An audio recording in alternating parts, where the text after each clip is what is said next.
State Republican Party Chairman Jim Walsh here for our regular Chairman's Update.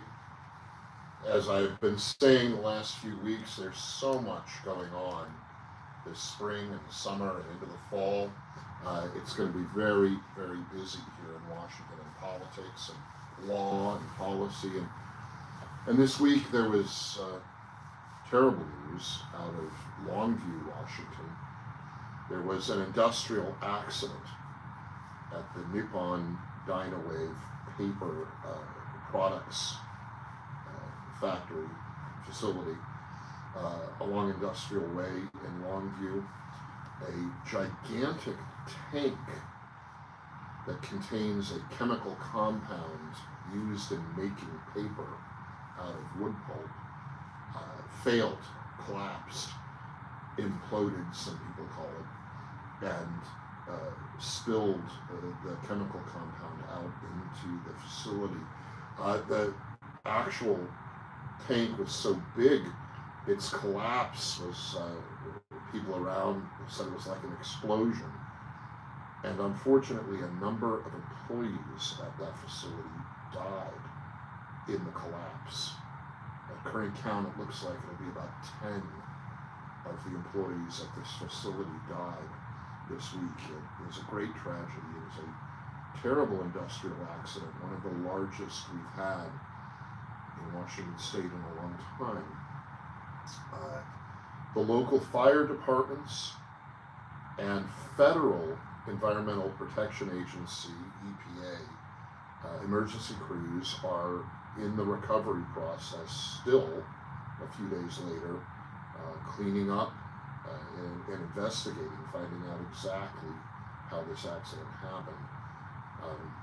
But it is a reminder that in the real economy, not AI, not virtual stuff, in the economy where industrial facilities make things, real things, workers face real risk. That's why these skilled workers are paid well. So we will find out in the coming days and weeks more detail on what happened and how this accident happened. But in the meantime, as always, our thoughts and prayers go to the families, survivors of this terrible accident in Longview. I did have a chance the day the accident happened. It happened very early in the morning, to be on site and got a brief from the professionals, the responders, about what the status was, and I was joined by the governor, Bob Ferguson, and a number of other elected officials, and it was good that we all came together in a bipartisan way and supported the families and the people who were injured in the accident, and committed both state and federal resources to help make sure that we understand fully how this happened and make every assurance we can that it doesn't happen again. The governor was a good man to come down and survey the Longview accident site, but he's struggling on other fronts and clearly nervous about the current state of his state income tax scheme.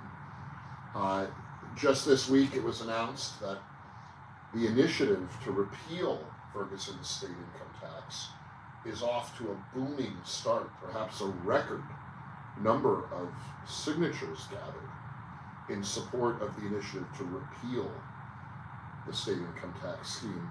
And I have been on the record saying that a matter of great concern is the mechanism in the 109-page bill that created the state income tax that very likely would make the state income tax apply to every household in the state of Washington.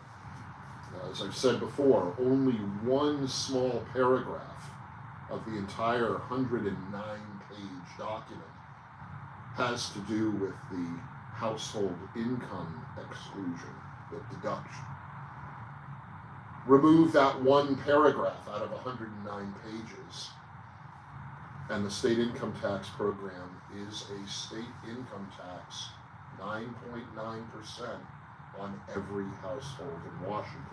And the people of Washington are hip to this. They see it. They understand what's going on. Some of the supporters of the state income tax scheme, notably the state senator Jamie Peterson out of Seattle, have said explicitly that they intend for the state income tax to apply to everyone in Washington. The governor has tried to have it both ways. He's tried to say that is not his intention, and then at other times he's supported Senator Peterson and the far left tax and spend people in Olympia. This week, after he came to Longview and visited the site of the industrial accident, the governor put out a strangely worded kind of press release, public statement on the initiative to repeal the state income tax, alternatively kind of arrogantly worded and then sort of legalistic double talk. He said in this public statement that he would not support expanding the state income tax to all families in Washington state. But we've heard him say before he wouldn't support tax schemes and then seen him do an about face and support them. So skepticism is wide that this latest press statement from the governor is not going to last, is not going to be where he ends up in terms of expanding the state income tax to all families. In fact, his statement, which was released as a social media post, got a community note. Those of you who follow social media knows that's a kind of fact check that the social media platforms put on statements and posts that are dubious, that are doubtful, that are not probably true. It's sort of a diplomatic way to say this statement is not reliable. And Governor Ferguson's comment that he wouldn't support the expansion of his state income tax scheme got a community note that pointed out that nothing he said was actually bound by the Constitution or law, and that the scheme very much could be expanded to all working families, all families in Washington. When we're getting community notes backing up our perspective on this state income tax scheme, you know we're winning in the court of popular opinion, and that's why Governor Ferguson is so scared. That's why he's panicking. He knows that popular opinion is against his support of this state income tax. So that was an interesting turn this week. And then lastly of note, the United States Department of Justice has just recently sued the state of Washington. This is about a bill, a proposal put forward and signed by the governor, Mr. Ferguson, that says that federal agencies, federal law enforcement agencies, can't use undercover vehicle licenses for their undercover work. It was a strange, recently passed bill in Olympia, especially because at the same time that Ferguson and Nick Brown, the state attorney general, and their legislative pawns were saying that federal agencies can't use undercover license plates on their vehicles, Brown, the state attorney general, asked for a bill that specifically allows his state investigators to use undercover license plates on their vehicles. So the rampant hypocrisy of our state attorney general asking for an investigative power for his people that he would deny to federal agencies is just absurd. It's ridiculous.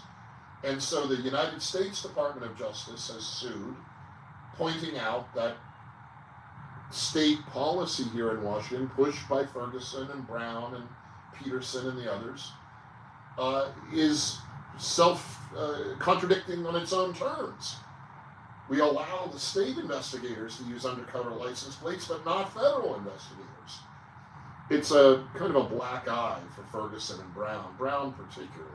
because the hypocrisy of the state attorney general is the most blatant here. And this is another lawsuit that Brown and Ferguson are likely to lose against the federal U.S. Department of Justice. So these were some interesting twists and turns this week. There is no doubt that Washington is on the radar of the U.S. Department of Justice. They have sued on a couple of fronts about the state's refusal to share registered voter data, and now this undercover license plate issue, and we expect more lawsuits are coming from the Department of Justice against the radicals in Olympia and the state government in Washington. We, the conservatives, and the people with common sense are pushing back on the political front against these bad proposals.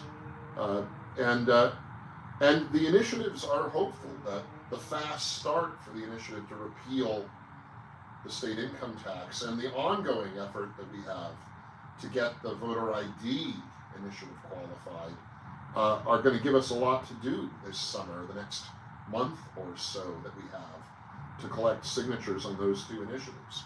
And then remember, aside from those two more initiatives are already qualified to be on the November ballot. That's protecting girls' sports and restoring the Washington Parents' Bill of Rights. Those are already on the ballot. We hope we'll get repeal the state income tax and require voter ID on with signatures that are gathering right now, and that would be on this November's general election ballot. So a lot going on. It'll continue to be the case, but we have to remember when we look at that horrible accident in Longview, Washington, that the reason that government exists is to protect individuals and individual rights. And when we come together, even with politicians we don't agree with, to make sure we're doing that, this is what the people expect of their government here in Washington. That's it for this week. A lot going on. There'll be a lot more to talk about next week. Stay active, be well, and stay strong.